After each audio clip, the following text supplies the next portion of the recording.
Hey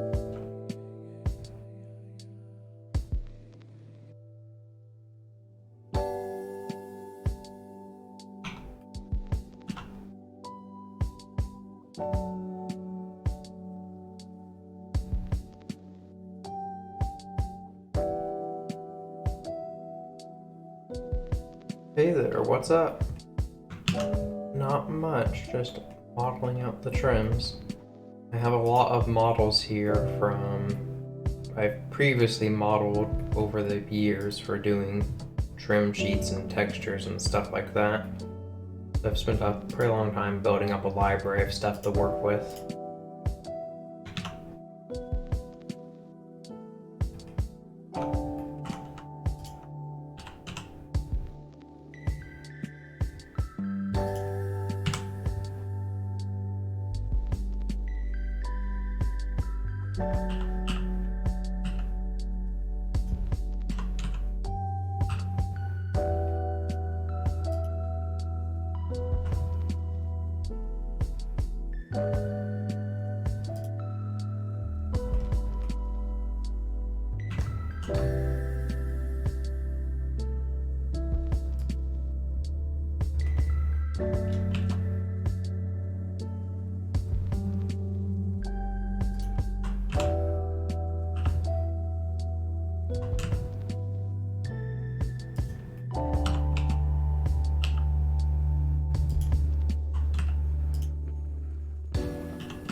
I do love substance, but also trying to make things like this is suffering in substance.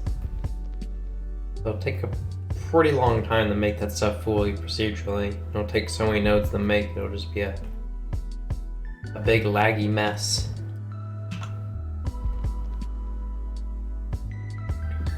I've seen people create things like human heads inside substance with, a lot of nodes. It does take a long time to do.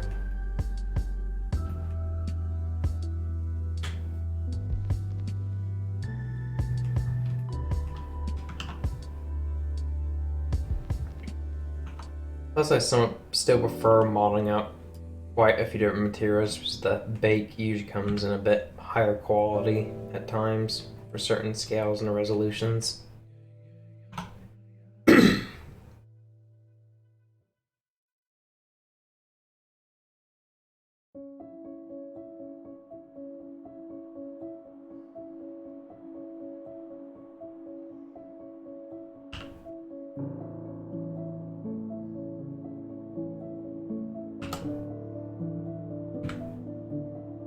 But everything here is things I've subdied modeled over the years, and a few things are scans.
I use Substance Alchemist quite a bit in the beta just to mess around with it and test it, but I haven't really used it that much since.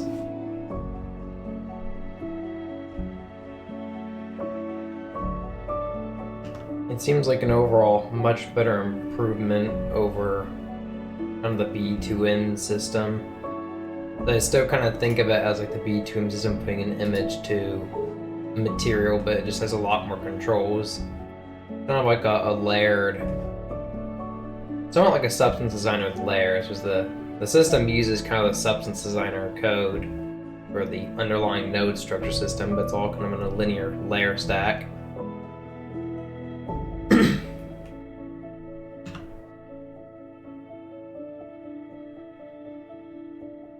Oh no, I didn't want to do that.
Yeah, let me in a second go over my render set. I did discover something a bit better recently for rendering out height maps in Blender. Which normally I'd like just render and then plug in the depth map in the compositor, but there's actually a much better way I discovered from doing a lot of research on Google. Whoa, that looks weird. Okay, so that other file I was in is actually from a lot of older version Blender, so I've had that other file for like 4 years, I think. I've been building stuff in it. So everything from there was built back on like 2.78 and onwards. I think I was working at a very different scale on that too, which is why everything's not the same size. Something might have happened between then and Blender 2.8. Not quite sure. But let me apply array modifiers on this, or the mirrors and arrays, and then I'll get on to how I have my render set up for getting the height.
Oh, this is weird.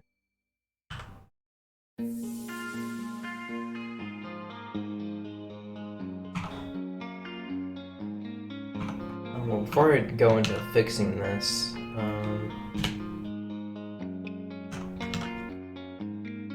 so what I've done is in my view layer, I have something called a material override, and I've just labeled it depth. And so material override on your view layer, what that'll do is apply every single object in that scene to be using that material. So I basically just want this material on every object, and so instead of clicking on each individual object and putting material on there that's this depth, I'd rather just put on here so you can swap it out. And when I render this, I'm going to render this out.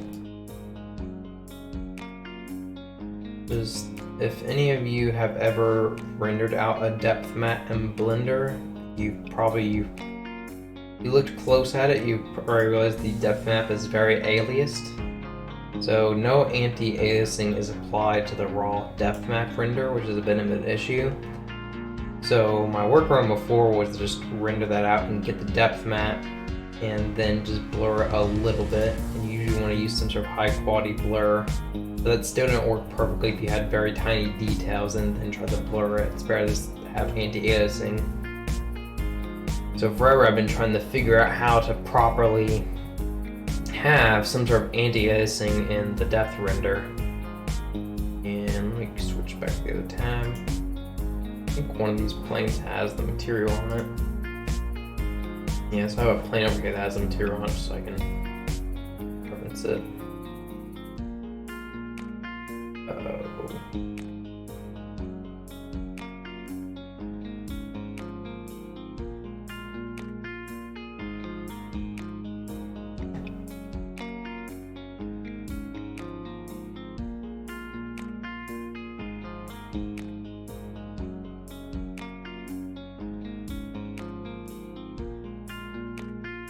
So this is the depth material here, and basically I'm just getting a linear pass of the ray length on everything and how far the ray travels until it's terminated. So when it hits an object and it terminates, that's kind of getting the depth render. So you want to set this value, should be to like the maximum length of your scene. I usually do something a bit bigger because I know it's gonna be auto-normalized and compositing. Because what happens is this is then outputted from the image slot. So then I normalize it here. And then it'll go into the composite and should be a linear height with anti-aliasing. I'll show you what just the raw depth looks like in a second. Might be done rendering. Hey, it's done. Right, this is what my depth map or height map looks like right now. You can see if I get in, there's this nice blurring around the edges. That's proper anti-aliasing. So all these details without proper anti-aliasing, if I go back and just plug in the depth map. So take the depth map work, you need to normalize it, and I usually put into a color ramp because I want to edit it some, but usually not. Now you can see everything's just very hard, just instantly falls off in the height there. You can try blurring this, but it just won't look quite right.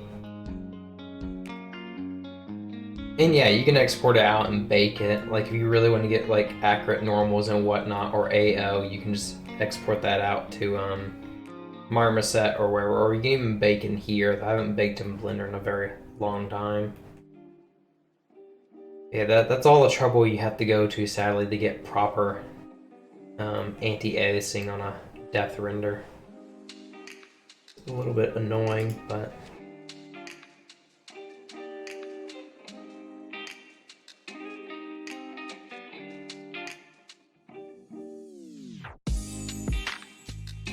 looks like not all of it is rendering.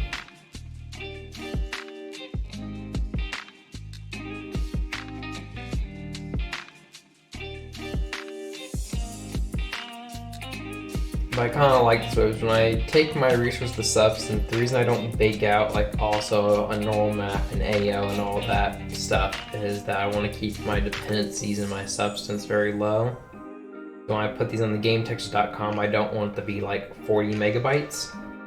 If I get a single compressed 4K map, people can still go up to 4K and get all the raw, pure detail to extract details for whatever they want. And it would usually be a relatively small file compared to doing like a full material bake.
You can also see on all these subdivision models, I go as low as I can on them, and then with the subdivision, do a lot of the work.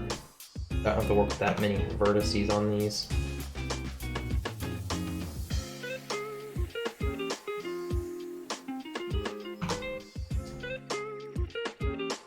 This to active element.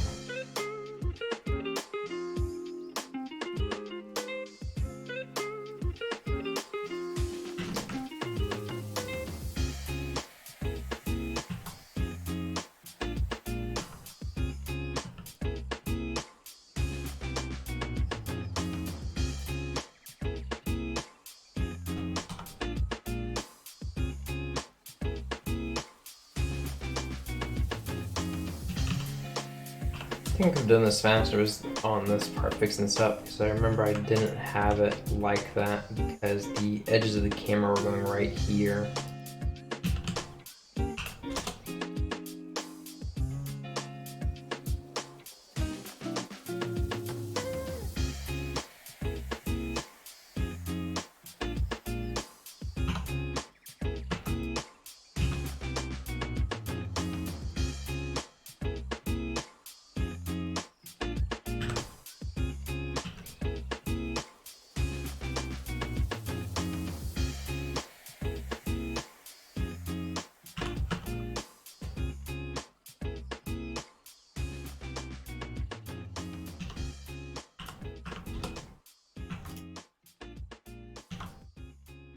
Now this should array perfectly on a 0.125 amount.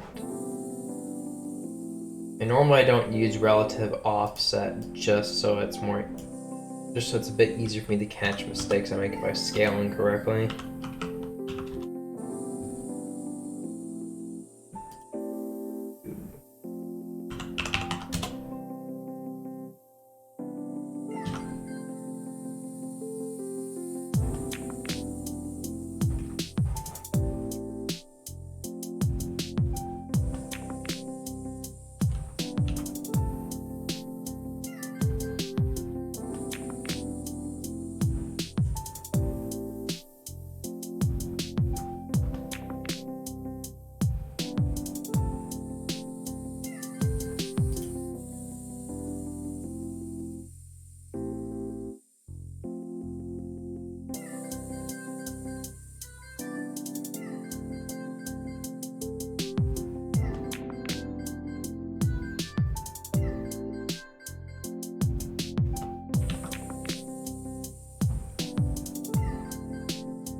So make sure everything is pixel perfect. So the camera here is set to orthographic view. And actually I can't click on it right now.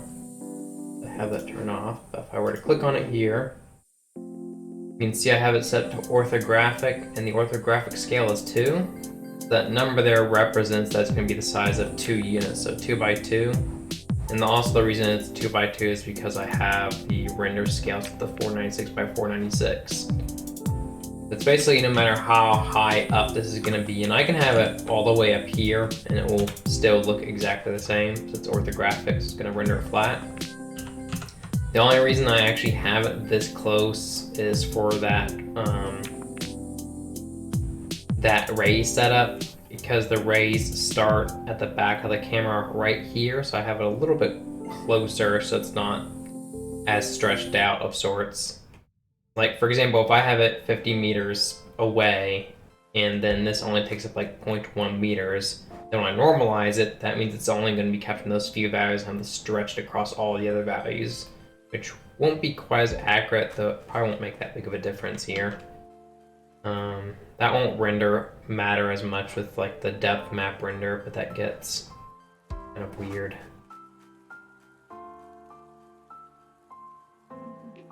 That's really the only reason I have it that close. And to make sure everything's pixel perfect is I just follow the size of the array nodes. Whenever you're tiling something across the 2 meter by 2 meter area, if you have something over here and you want it to land over here perfectly, you can array it by 1 meter twice, or 0.5 meters, 0.125 meters, 0.0625, and so forth. So those array nodes, and always using a constant offset, making sure the scale is applied, is how I know that this is going to land perfectly on the other side here. It'll all be pixel perfect.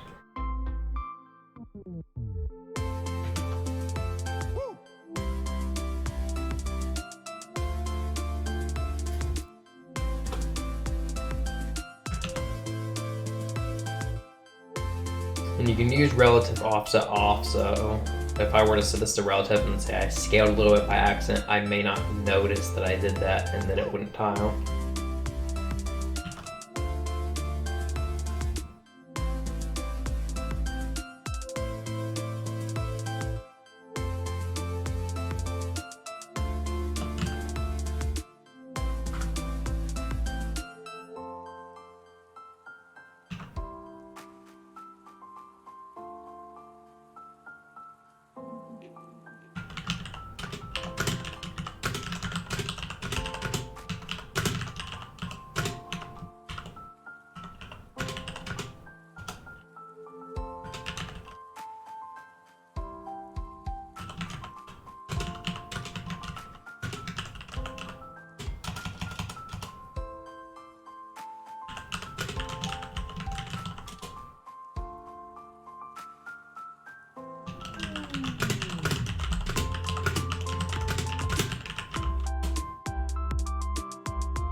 it's hard to get you to believe me, but I just want you to know that if you're ever feeling down or depressed, and you just feel like everything's wrong with your life and you want it to stop, just know that there are people there for you, whether you're aware of it or not. It's a really hard time for you, I promise you. It just takes time and a little bit of effort. I know you won't believe me at first, but you just have to have a little bit of faith and a little bit of hope. If you're listening to this, just know that I believe in you.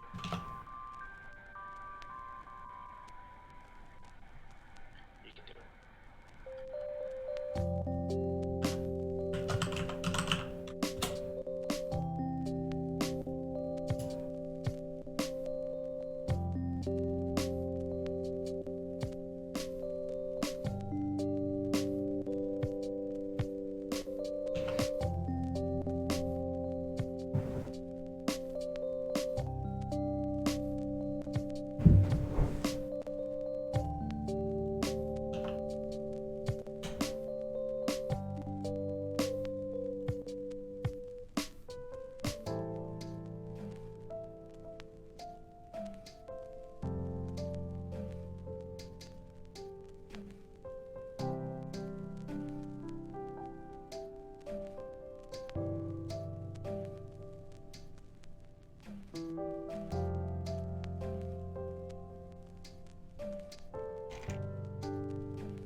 I talk every now and then. I'm somewhat quiet while I'm working, or if I ever go over something specific, I'll talk.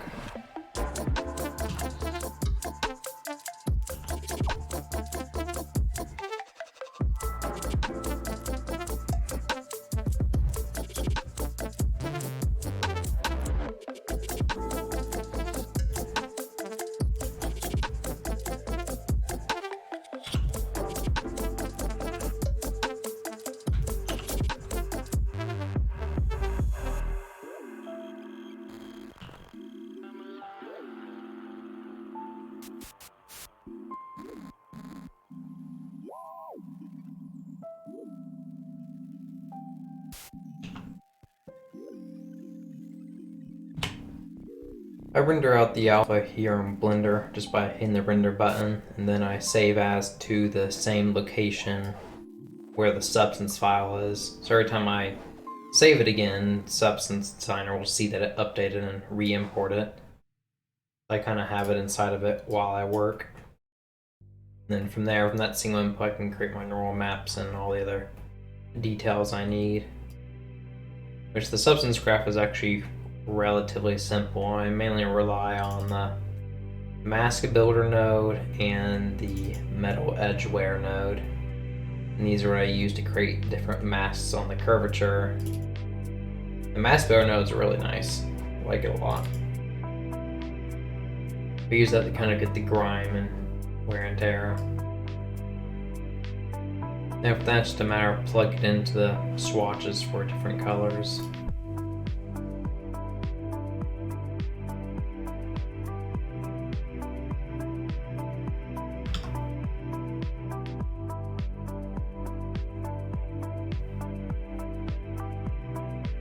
Yeah, it's a full seamless tiling texture. I'm making a trim sheet right now.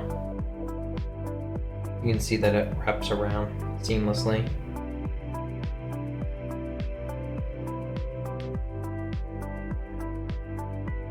Just to finish modeling out the rest of all this stuff in here.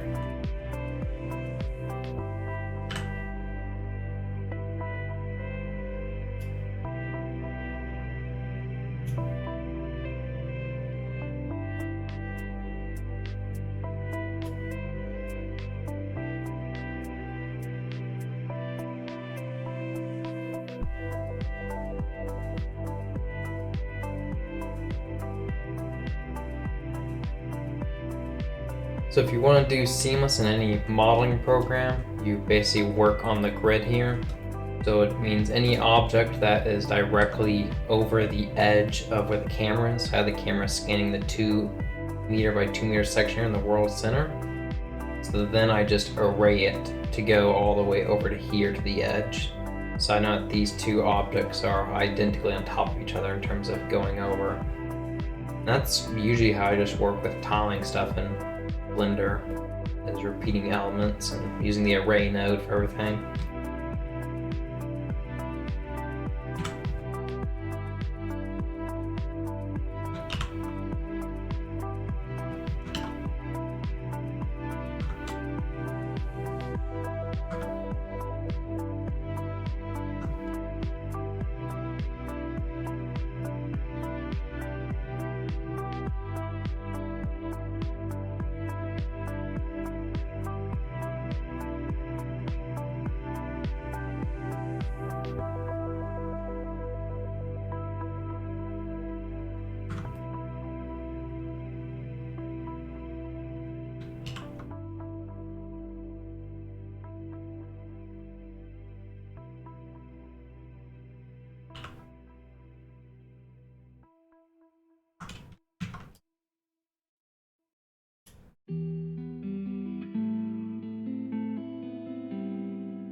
Yeah, I can go over the camera setup and render setup again in a second. I went over a little bit earlier on the stream, probably like 45 minutes ago.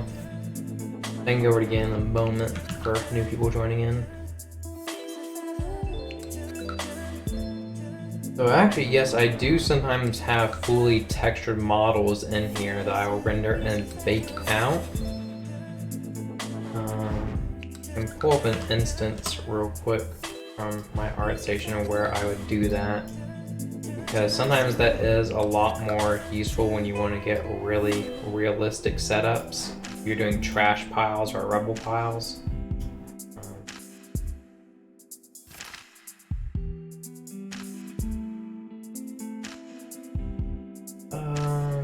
So one instance where I did, if I can find it. Right, I think I did it on this.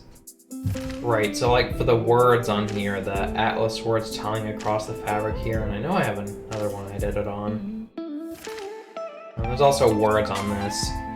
So like in this instance, on this material, after I made the fabric objects, I then took those into Blender and then I UV mapped just a black and white color mask going on for the kind of Atlas logo for like the company that made this stuff here. And I did that because it gets a much more realistic setup rather than just overlaying the text on top. So you can see over here that the words actually conform to how the fabric is realistically bent and folded. That's also useful. Like another material I've thought of doing that with would be, actually I think I did it on this here too, is I 3D modeled this first and then tiled the texture on it, get something more realistic.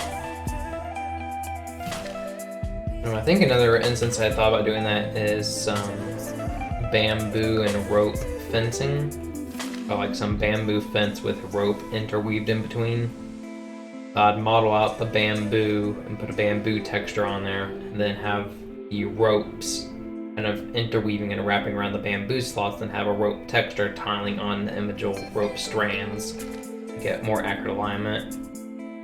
Because that would be pretty hard to make it that accurate fluid procedurally. I'm sure it can be done, it'll just probably take a long time.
While I'm modeling on this, on the render setup here, I just have a camera that's set to orthographic view, and then the orthographic scale is set to 2, which means it's basically going to be scanning a 2 unit by 2 unit area, like the 2 meters by 2 meters or 2 Blender units.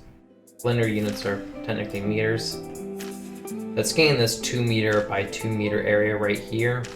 If I have an object right here, I want to array it by a total of 2 meters over to here, or mirror it from here across the very center to over here. And that will keep it all perfectly tiling. When you do this render, you can just render it, and then in your output over here, you have depth, which you can use that, though I don't recommend it, because it'll be very aliased and very high contrast. So you could do that and then blur it a little bit afterwards, but it really won't be quite as accurate as an anti-alias kind of depth render. If you're looking for an easier way to do it, you can just model this whole setup and then export it out to something like Substance Painter or Marmoset and then bake. So what I recommend doing is creating this material right here. If you recreate this node structure, this is basically going to be getting a grayscale render of depth. And because it's in an actual material, that means it'll become anti-alias, which is what we want. We'll get nicer edges. Then after you've made that material, you want to go over to your view layers over here and drop that material on material override, which will force every object in the scene to use it. And then after that, in your compositing, you just take the image and put into a normalized, multiply by 1, plug it out, and you have a accurate anti-aliased height map. May seem kind of like a lot, but once you have it set up, it's very nice to just be able to hit the render button and be done.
Yes, the entire stream will be available on the GameTextures site, or GameTextures YouTube channel. So we upload the full stream on there, and we'll also upload some kind of sped up versions of the whole stream, kind of like time lapses.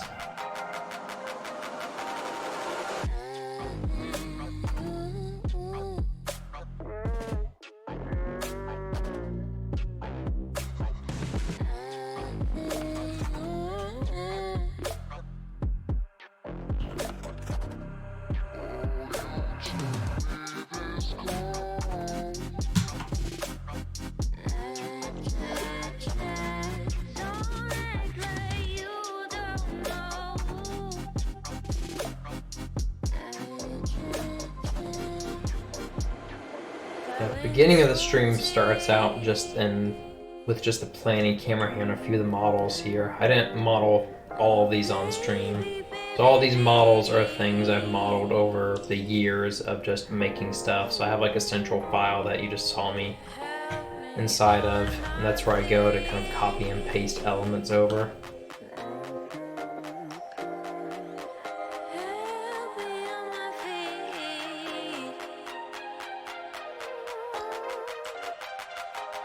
But I do explain the kind of render setup I have here, the difference between using just the depth render in Blender versus the other. And also one other important thing you should note that I forgot to mention earlier on this, it's pretty important. Where is it? See? Looking for the color management tab, I just forget where it is. Right, so in color management here, you want to make sure when you're rendering out your height, and I think even depth, it cares about this. You want to make sure you have your display device set to none instead of sRGB. If you have sRGB, it's going to try to color correct your height render, which will basically kind of make this weird curvature to the height information. It won't actually be like true height. It'll have this weird gamma correction curve on it. So just know you really want to have that set to none, specifically for kind of linear information like height or roughness. The sRGB is fine for when you're doing your color render.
I hate how slow the Control Z is in Blender. I'm gonna fix it soon. At this point, it's probably better for me to just go and delete that and repaste it.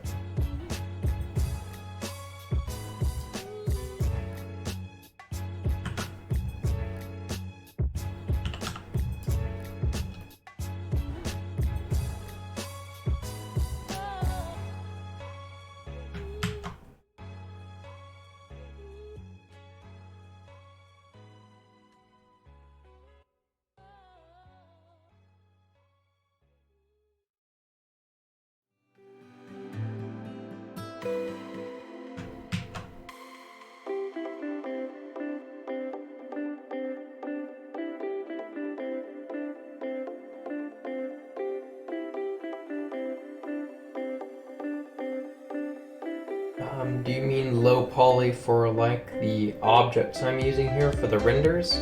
Like for baking out textures and whatnot?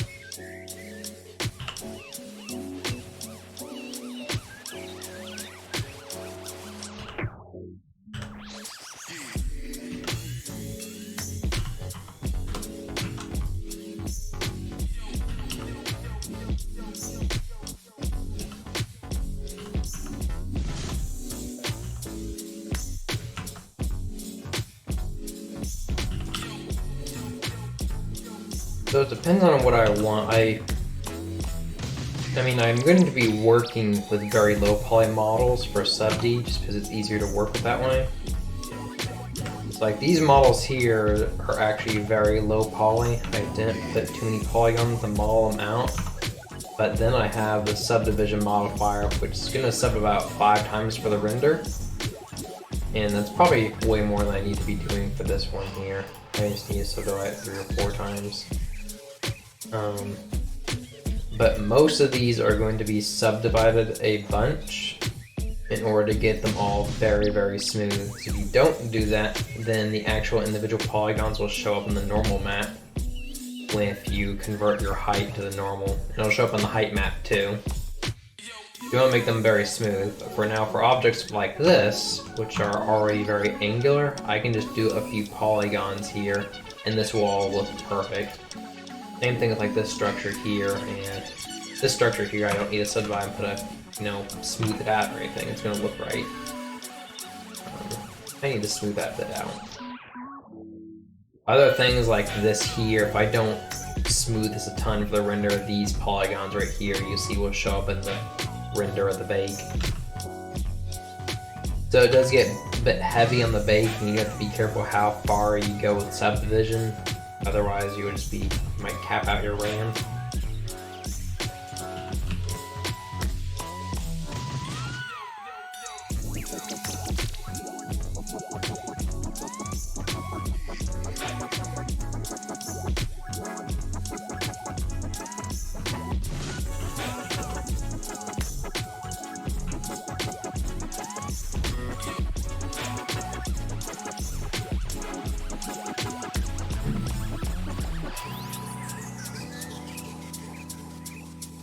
Something is not right here.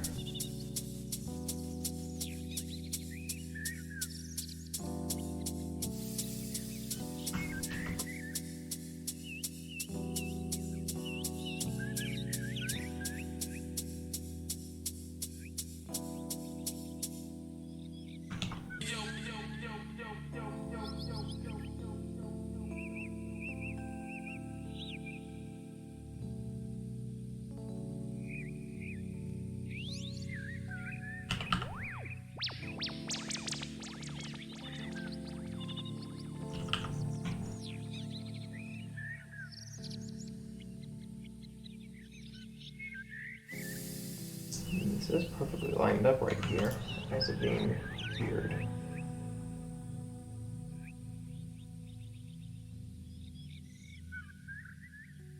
Maybe just scale this to a weird size.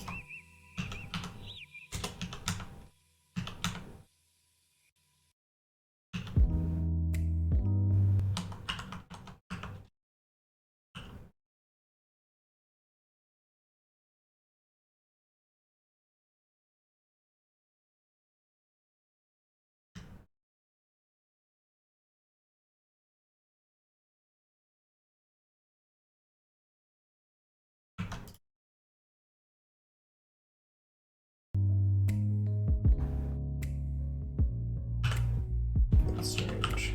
Let's fix this.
So I stream every single Wednesday at what time is it? I stream every Wednesday at 1 o'clock Central Standard Time. Usually every Wednesday. Every now and then I may take a break, and usually I'm doing environment building, but we're switching things up. I'm doing textures instead this time. And then Matt Dirks, who's our primary substance artist, he streams every single Friday. So he should be streaming this Friday too, I think. I think he took a break last Friday.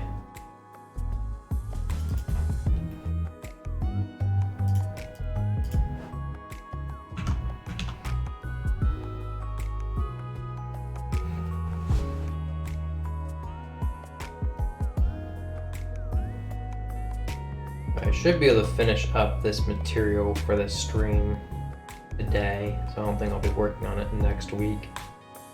If I am, it won't be too much more to do on it. Or I'll just be getting to like 80 or 90% of the way done here and then doing the rest on my own time. And I figure out what I want on it.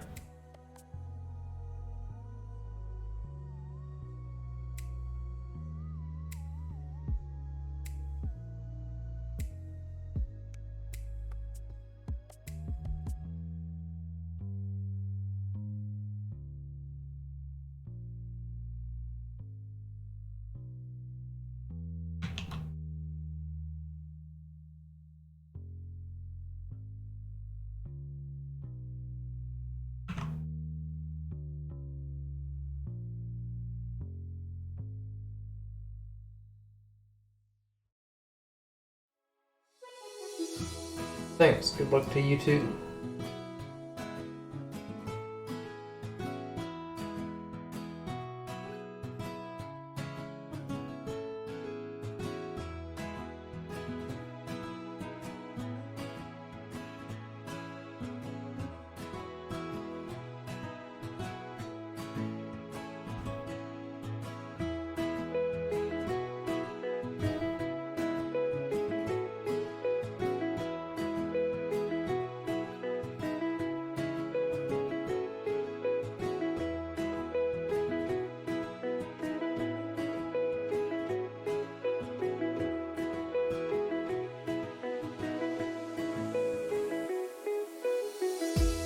And let them know I love their textures.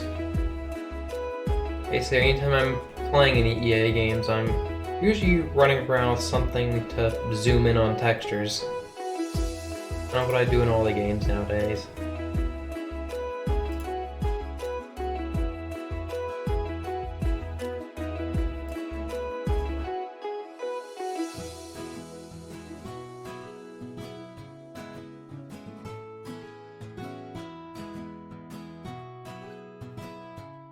This is usually the part where I need to kind of start thinking about how much I'm subdividing some elements. If I subdivide some things too much, it will take a very long time to build the BVH, or it'll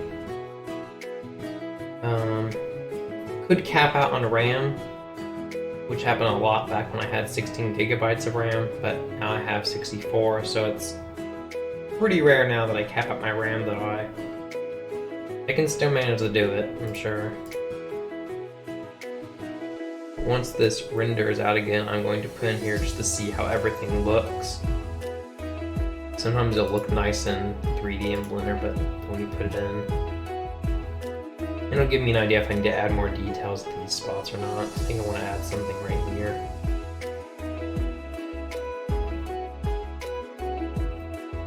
And I need to add a back plate underneath these floating elements here, so I'll put a plane up to like right about here. I might lower it a little bit just to kind of exaggerate the height some, make the details pop.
need to dial something somewhere back. That's subdividing pretty much. Probably something new. It's probably this strip here, honestly, or this one. So this is probably, I had these set up back in my other one for rendering out individual tinier height maps. But because they're taking up the entire space, I was having to subdivide them a lot. I probably don't need to be doing that now.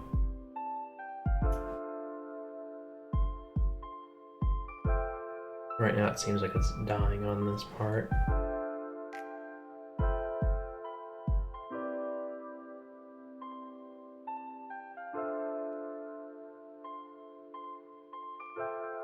I think I'll give it 1 more minute or so and see what happens.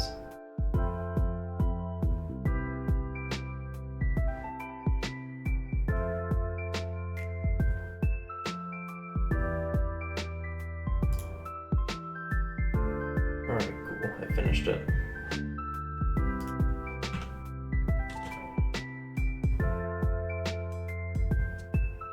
Yeah, I guess if anyone has any questions right now would be a good time to do so, since I can't do much while it's trying to render everything out.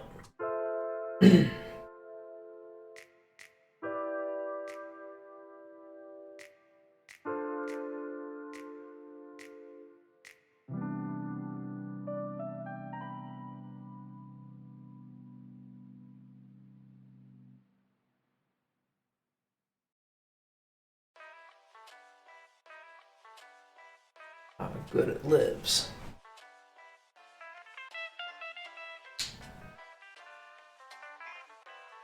They don't have a crazy amount of sampling for this. It's 128 samples, kind of the default.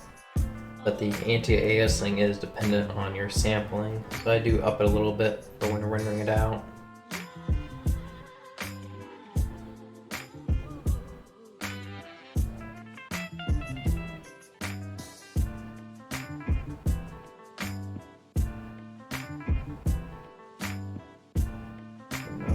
Doing? Are you stuck? There we go.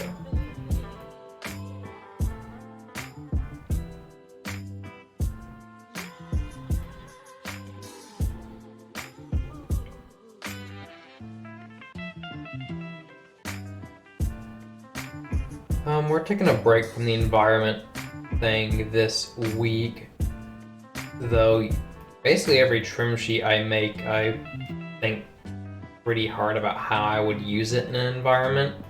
I have a good idea to how I would use this in something. I'm kind of interested in making an environment using it. I want to make kind of like a old cathedral entrance, or kind of a corridor after the entrance to a cathedral with like dead leaves on the ground and whatnot. A lot of this references, let me just get this right here and open up Pinterest.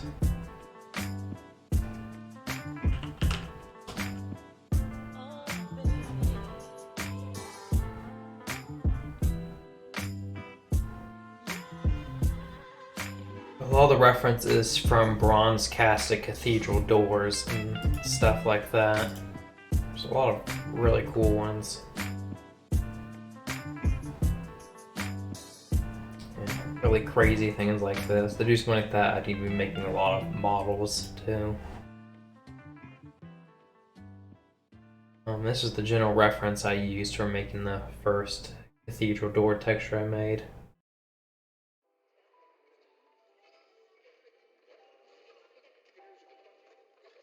I am interested in kind of making some sort of like environment picture. Kind of this scene right here, but the camera a bit further back. Made some slants and dead leaves on the ground. Made more of kind of a dungeon-like vibe.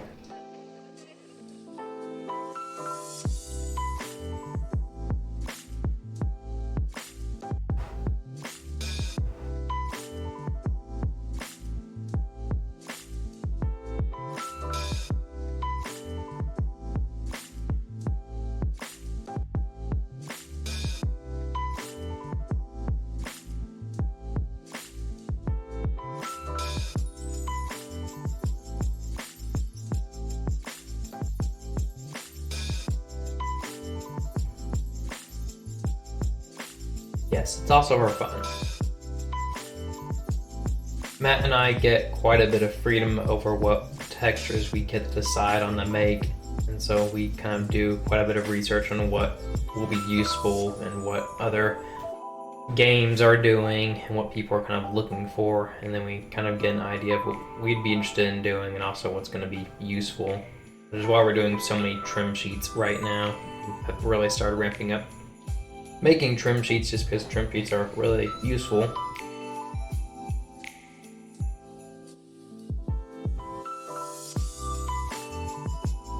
And I'm doing really ornate stuff, so I really like kind of doing ornamental designs like this. I'm a big fan of the Dark Souls series, so I really like textures kind of relating to old churches and stuff like that.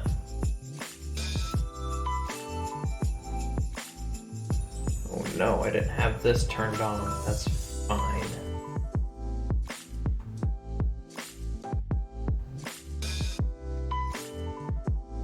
There's one problem with copying all these over. Yeah, so now when I go back in here, it all updates and adds these in.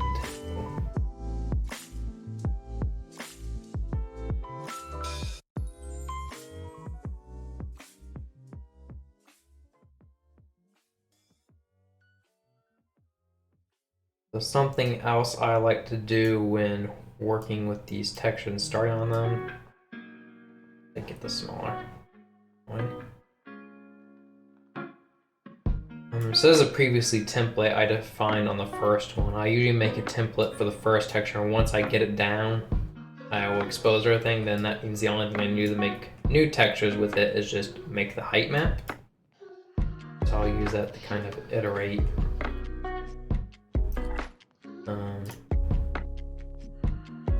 Maybe for a string I might go over my central render setup.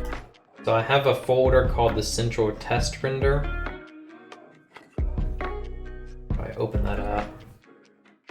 But if any of you have been wondering how I do my renders for portfolio or for just showing off textures we're making on Twitter and whatnot, now those of you who have made the textures and render out the sphere, then put like your own logo on it, it becomes very tedious and long.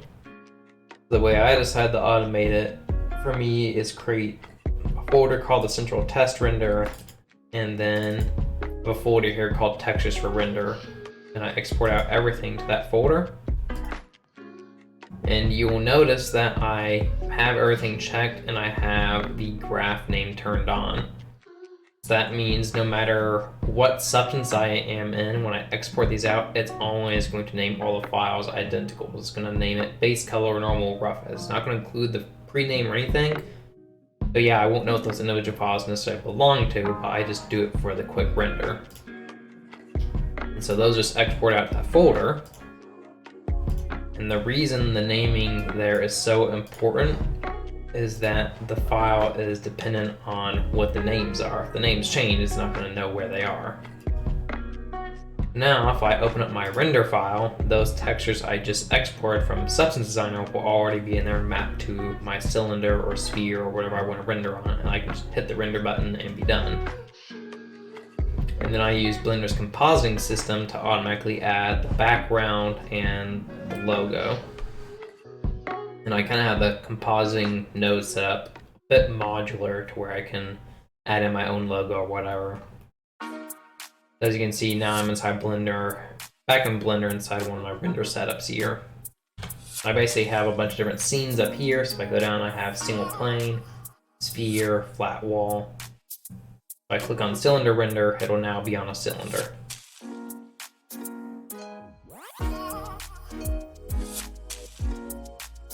But right here, I'm noticing these rings around the edges here, so that's an object I'm not subdividing enough. So that's something I'll need to subdivide a little more. This one is subdividing enough. I need to add a back plane to get these a bit closer so these edges aren't so jagged.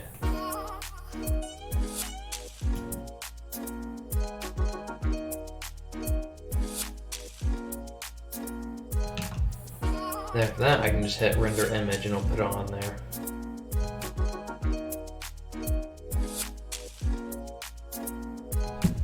And I'll sometimes do this like once throughout the material creation process because sometimes it's hard to tell how things look in SD, and sometimes it can look really good in here and then you take it out into a game engine or elsewhere and it just doesn't look quite right. I mean, the best way to make sure it looks good is to put in the engine you're actually targeting to. In general, I found if it looks good in here and it looks in cycles, then it should look good everywhere else.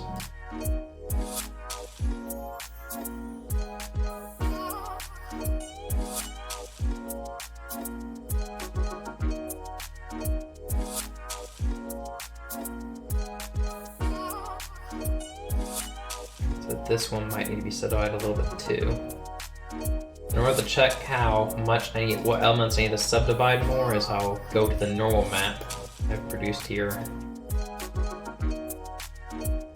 I'm getting a little bit of this lines right here on this, so these elements may need to be subdivided more than this. This one's all perfectly smooth as it should be. The normals are a bit strong on the edges. I can fix that up a little bit later.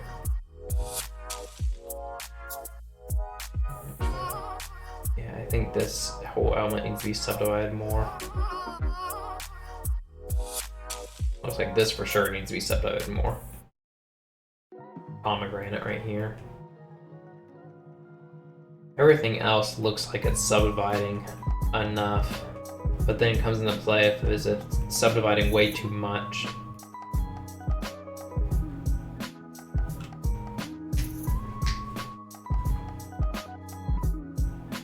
These are all good.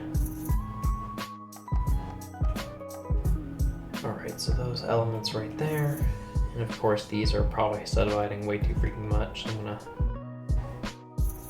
smack those down a few subdivisions. And see, these are sticking way out, so I need to add a back play right here. Basically lower this whole back section up a little bit so it's not sticking out so far.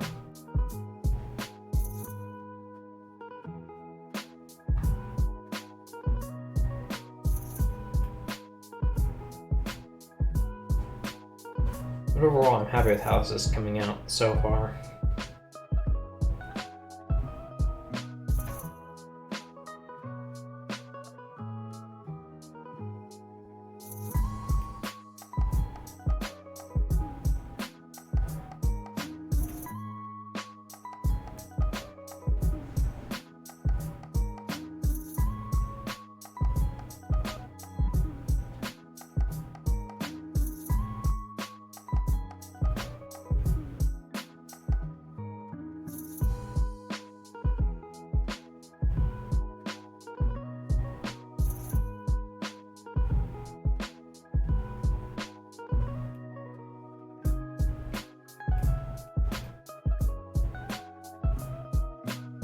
And then once this finish renders, I go over here, I have a compositing setup, and this is a little bit more going on here than usual. I have these individual images like Substance Designer or the Marvelous Designer logo in case I want those logos on there, like if I ever do anything with Marvelous Designer or whatever. And then I have the GT logo right here, which is how I automatically add it on. So this finished image comes out of here, and this setup kind of adds a black background with a little bit of a glow and then a little bit of a dust texture behind it. Then that, since it's behind it, then gets the GT logo on top. And then I have my render all done. If you're going to be making a lot of textures and want them to all be kind of the same format and render the same look for portfolio or whatever, I kind of recommend creating some sort of central render system like this. I don't know how exactly you do it in other programs to make it easy, but I know how to do it in Blender. Oh, neato.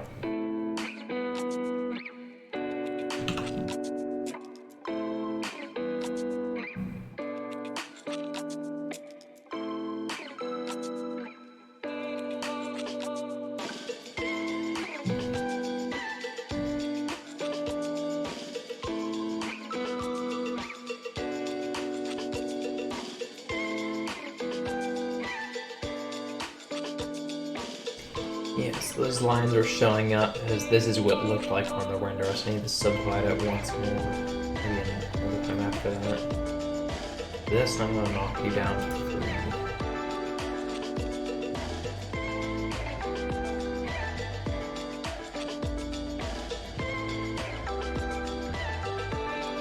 Why did that look stupid? I know why that looks stupid.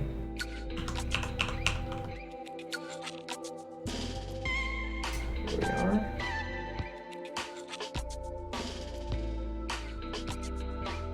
So 3 should be good for that.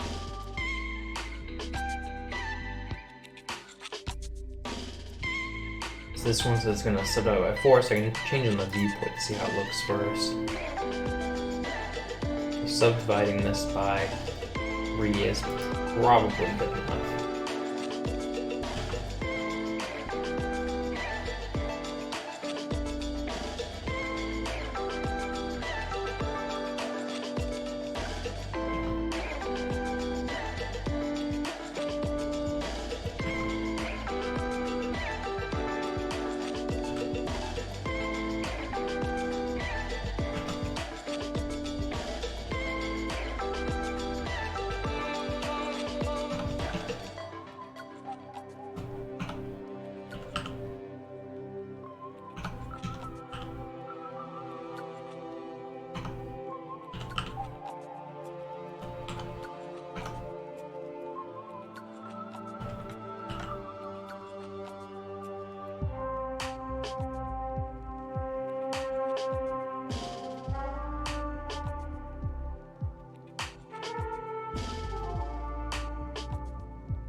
Profile by default is 0.5.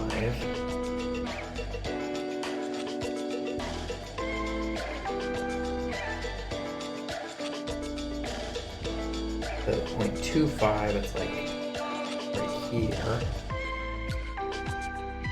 Means 0.125, I think is what I want.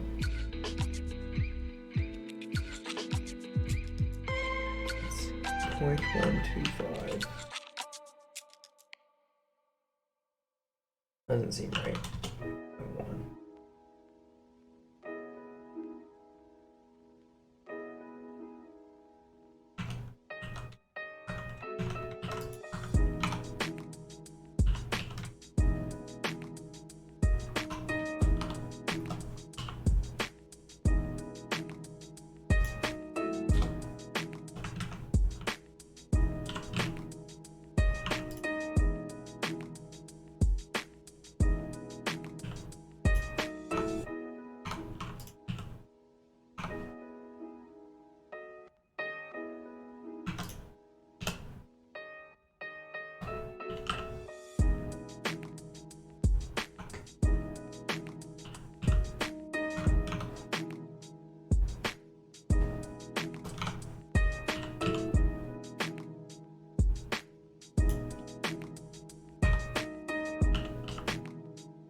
getting somewhat close to finishing this. I think I will be finishing this on the stream today.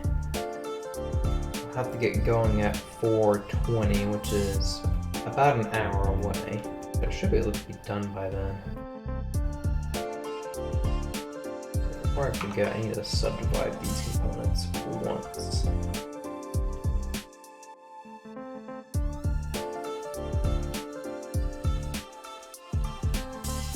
Maybe not. Oh, that's why this looks awful in the render. It's dividing even lower than the viewport was doing.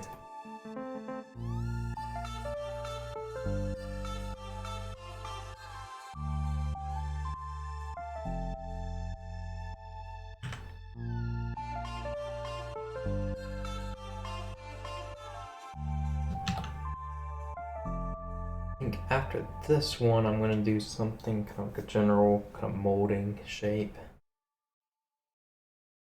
Cursor. No, let's.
You want to make sure the fall off on the edge of these isn't too awful. The anti-aliasing, make sure it's not crazy severe.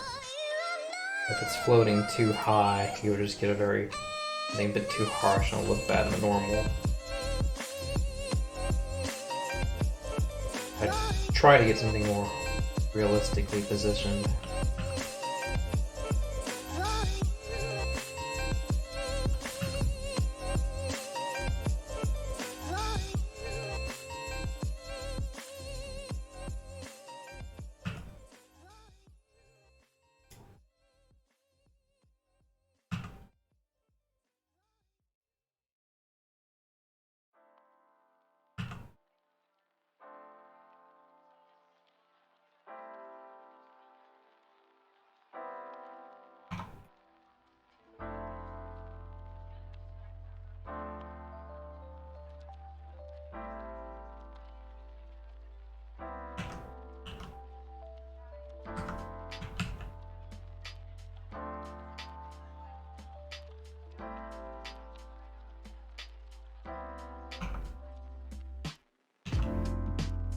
Hopefully that little error there isn't going to be causing an issue in the height map.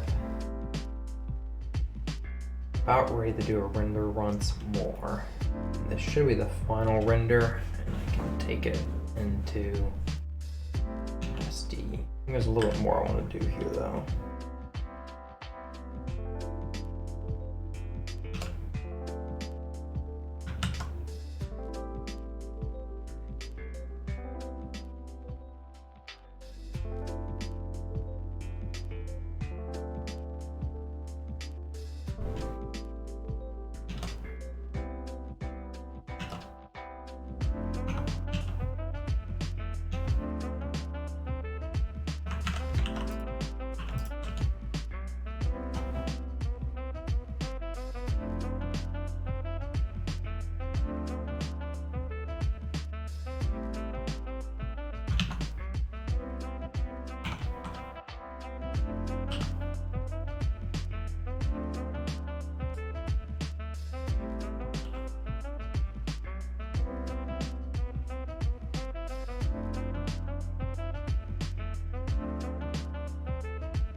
Alright, so I think the modeling for all of this is done. The only thing left is to render it and see how it looks in SD, and if it looks all good in there, then this one will be done.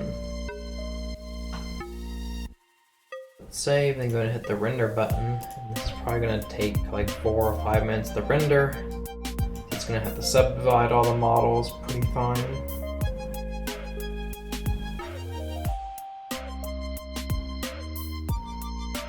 It's going to be quite a lot of polygons. And as I render these out at pretty high resolution for downscaling, stay non-destructive. So if anyone here has any other questions, this would be a good time to ask them. So I think after this, I'm going to be signing off.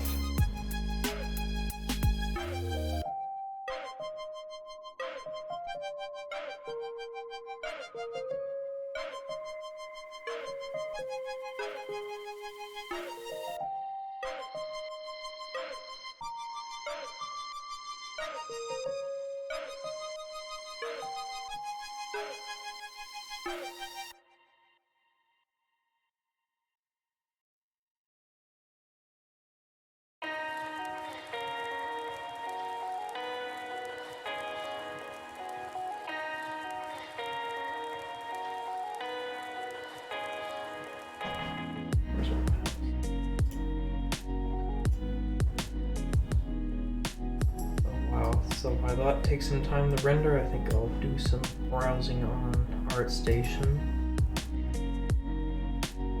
Usually what I do, I wait for things, or I try to open up other files if I can to mess with them. But my whole system lags pretty hard while rendering. It'd be difficult too.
we go. Oh, it's finally started. It gets slower and slower as you add more and more objects that need to be subdivided.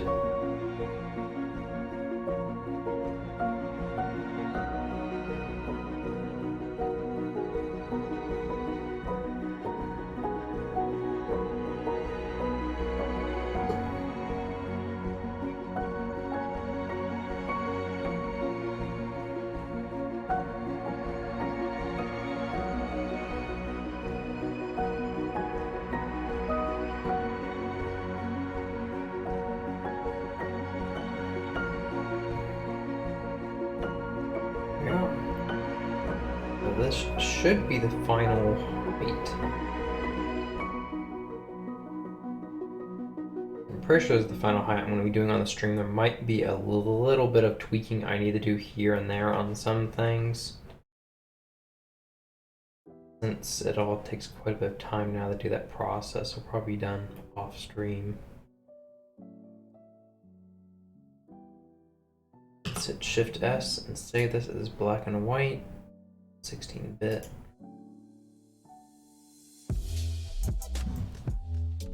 And my favorite part is I get to see the before and after.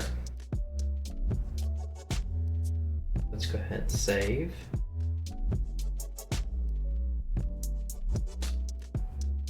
And then eventually it'll update in here once it's done.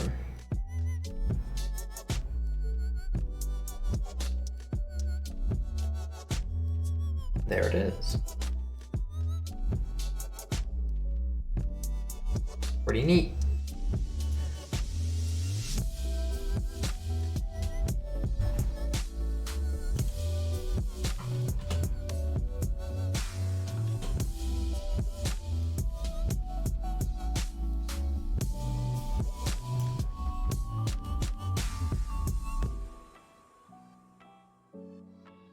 Might exaggerate these components a little bit more. And that definitely needs to be subdivided more.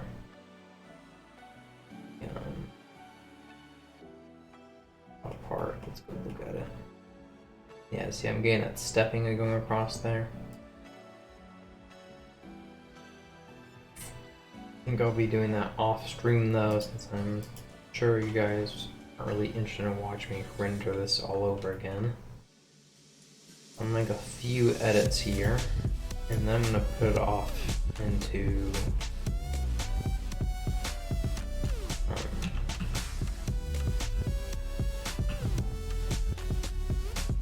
I'm gonna put it off into the render scene, see how it looks, and then I think I'll be done for now. This is getting cut off. Might have to go ahead and re-render anyway.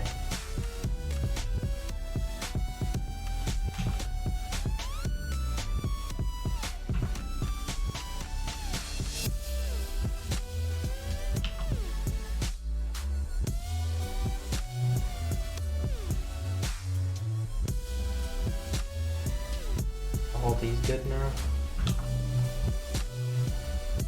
Okay. I will go ahead and render this just once more to get it good enough for the render inside of Blender. But after that, it should update in Subdivision, and I can just export out the raw maps again.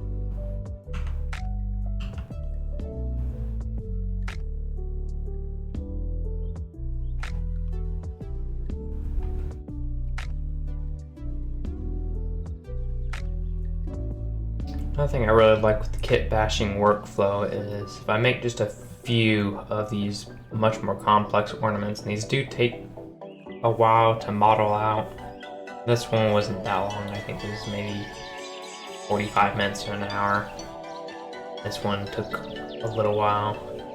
You know, sometimes these can take upwards of 1 to 2 hours or even longer than that. But once you have them, you can kind of, you know, chop off parts of it and use it other places and really mix and match the individual elements on them around. So I definitely recommend if any of you are planning on doing a lot of more complex textures or trim sheets that are best done with models like this. You should make yourself a single file that's kind of your kit bash library. And take the time to model out some very complex ornaments, look at some reference on Pinterest, and then once you're done with that, when you import them, you can strip them apart and rearrange them and get a lot of texture variety. I could pump out quite a few more trim sheets out of this. Tomorrow will be the material launch at GameTextures, so for this one I'll need to get it into the other graphs, and I also need to mask out parts of this. So one of my material variations on this is going to be a wooden one. If I want this to be out of wood, I need to make sure the wood grain is following parts correctly. So technically elements like this would have been milled on a single piece of wood and then probably put onto a back plate. I want to rotate the wood grain to be going a different way to kind of separate that. But it's hard to say with some parts like this which way it would be rotated. Things like this, these would probably be separate parts that were then attached together. I wouldn't think this segment here would be milled as one single piece, but it might have. The shell definitely.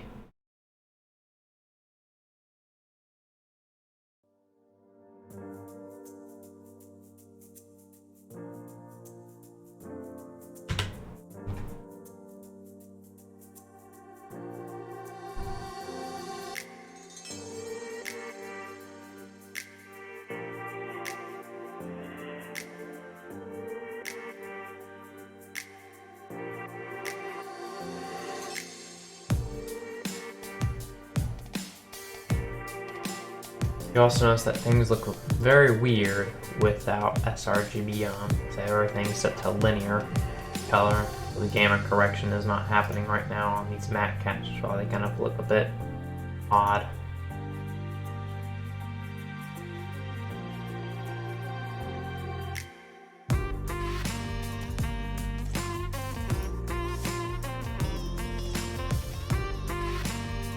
Out of memory.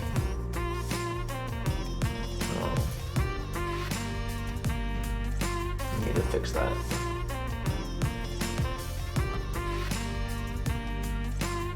So that's good.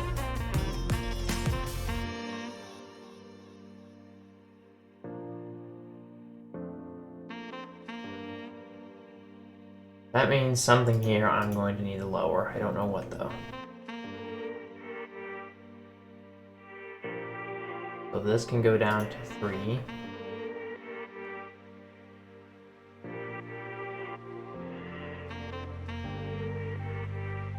It's going to also go down to 3.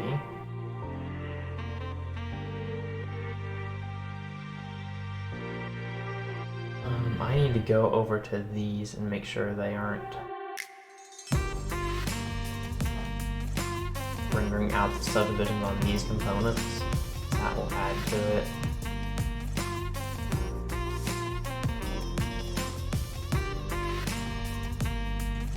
I think it's still bringing things off screen that I'm not using, which means I am going to delete all this since I'm not using it. Goodbye. And the reason why it would still be calculating all the polygons that aren't on camera is that since I'm doing ray tracing here, it'd still be taking account that if light were to hit these over here, then bounce over to here on screen. I feel like it shouldn't do that if it's doing orthographic though. Not sure.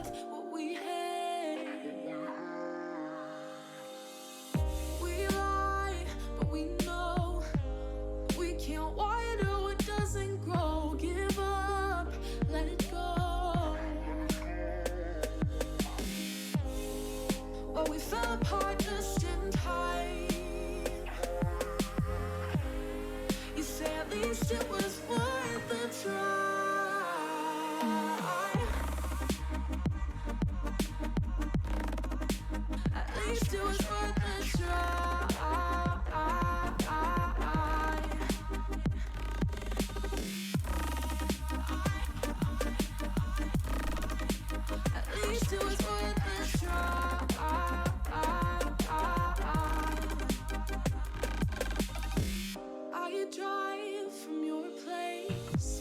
Miss your lips, but I hate the taste. No fun in this game.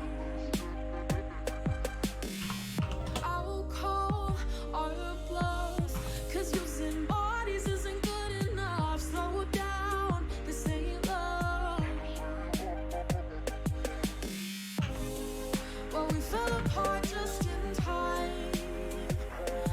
Ooh, you say at least it was worth the try. Alright, let's try this again. If this doesn't work, I'm just going to go with what I already have in there. You know, that render will be a little bit off.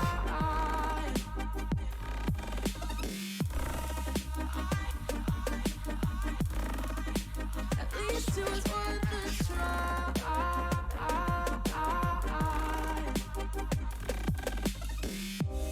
We keep playing games. I'm going to go ahead and close Substance Designer and anything else I'm not using right now.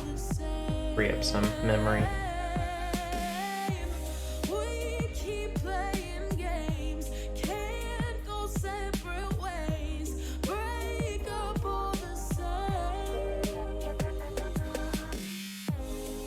Well, we fell apart just in time. I am using up a lot of memory. If anyone is curious, I'm also streaming right now. At least it was worth the try. Blender is using up 37 gigabytes. Streaming, they're not using that. So Blender is basically taking up the vast majority of it. I think if you have less RAM in this, it should still be, once it gets really high up, it should copy it to disk and then reset. I believe that's how it works. Not quite sure. I've definitely done pretty high amounts like this before, back when I had less RAM.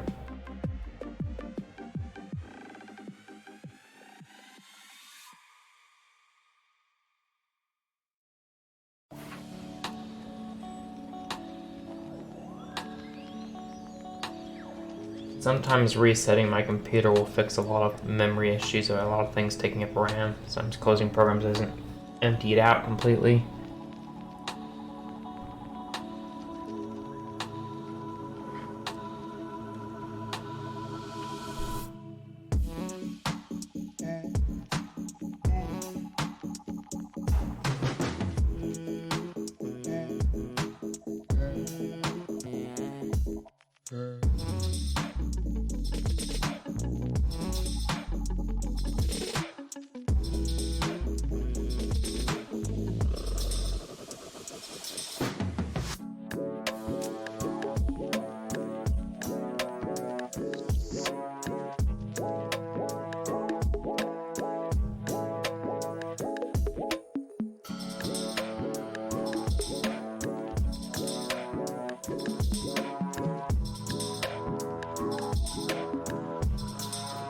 Certainly eating it up.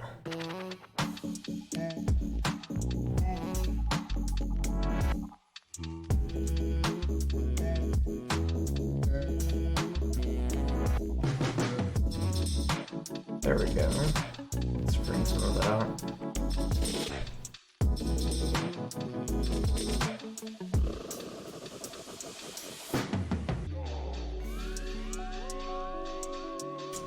Yeah, so it looks like that is what it does. Once it uses up as much as it can, then it copies it to the device.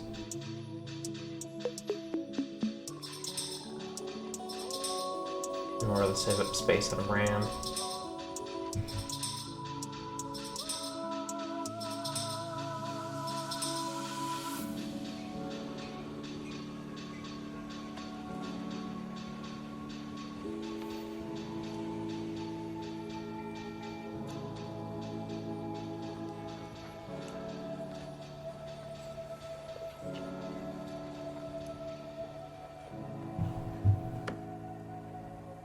Okay, cool. We survived this time.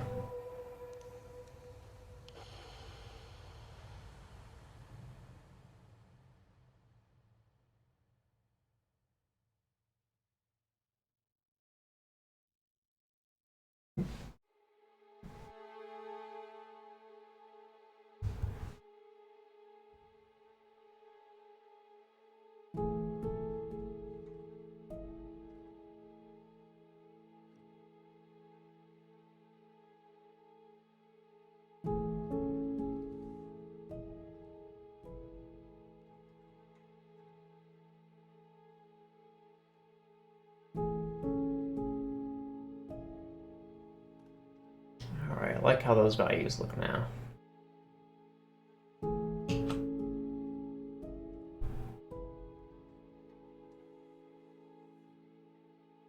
Probably need to downsizing and press this a bit more. It's gotten pretty big. It gets bigger based on how much information you're adding. So you have a bunch of just blank spots, won't be quite as big. Usually have these down to 4 megabytes or so though.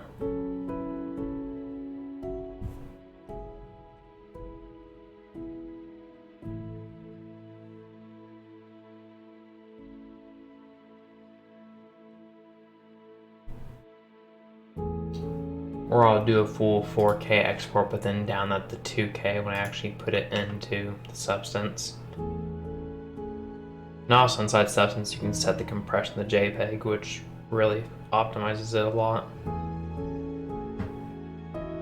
It doesn't seem to really affect quality much either. Not sure why. Right. Now back to SD.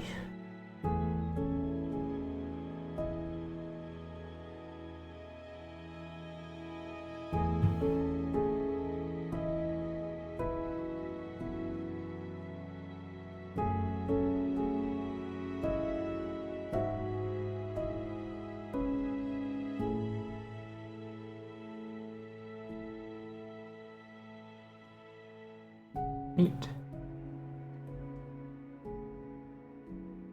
Right, I think I'm happy with how this looks. So to finish up the stream, I'm going to go ahead and export this out to my render setup and do a render, and then I'll be done streaming for today. Looks like everything, not really any stepping on it anymore. Good.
Sure is taking its sweet time trying to open this.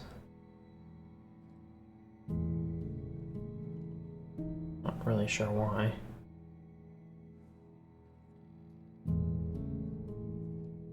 There we are. We are in.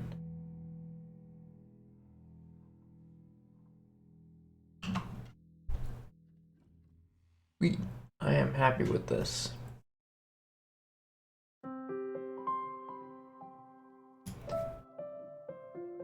I'd like to use it for something, so I might use this for an environment in the future. Maybe what I do next week. Well, I'm not really sure what the plan is for next week yet. We usually come up with it each week.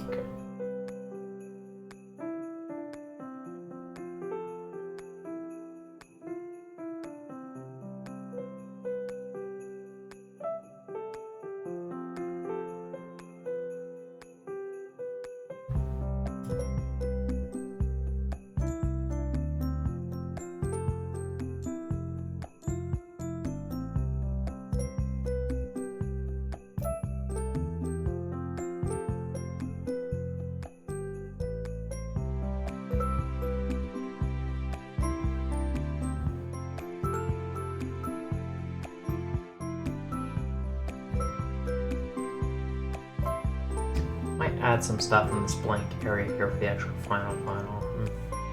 I'm not too sure. Sure, once I step away from the computer for a while and then come back and look at this texture, I might want to change one more thing.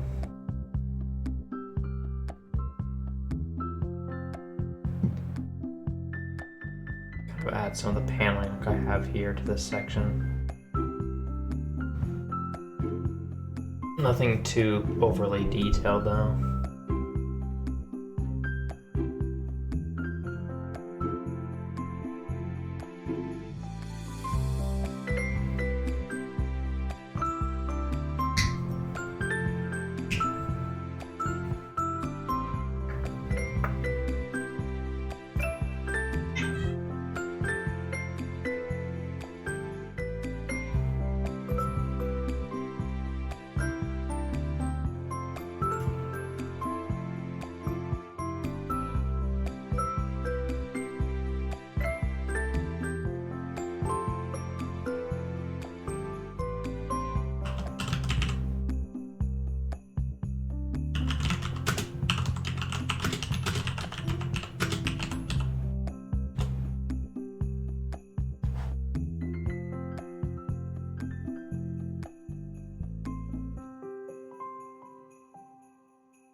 Alright, looks like it's done. Now it's gonna composite and add the logo and everything. Hooray! Alright, so I think that does it for the stream for now. So I'm gonna be signing off in a bit. Matt should be streaming on Friday. I don't know what he's doing yet, but it's probably gonna be a material or specifically a substance or something. And we'll be uploading the full stream of this onto the YouTube channel as usual, so if you want to go back to it, and we'll also have faster versions of it. They're kind of more like a time lapse of the creation process. So thanks everyone for tuning in, and I'll see you all next week with whatever I'm going to be doing then.